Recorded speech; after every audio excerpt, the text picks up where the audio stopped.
Arestado ang 4 ka mga mangingisda sa ginpatigayon nga operasyon batok sa ilegal nga pangisda sang Iloilo Provincial Bantay Dagat Task Force sa pagpanguna ni Police Captain Master Sergeant Ariel Palmera, team leader kag sa idalom sang supervision ni Police Lieutenant Colonel Joven Arevalo, Force Commander sang 2nd Iloilo Provincial Mobile Force Company sa sitio Talisay, Barangay Pulupinya, Concepcion, Iloilo, alas 7:05 sang gabi, Nobyembre 15, 2024. Sa impormasyon sa K5 News FM Sara, ginkilala ang mga naaresto kanday Jesse Pacardo, 47 anyos, Melchor Aclaro, 46 anyos, nga lunsay mga residentes sang nasambit nga barangay.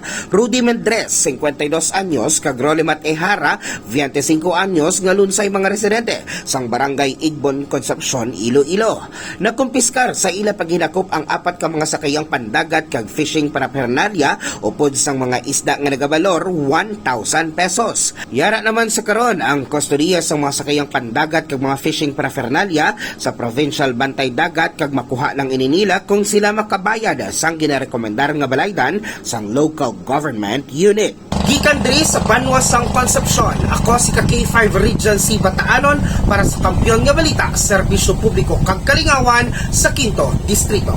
K5 News FM. This news is brought to you by...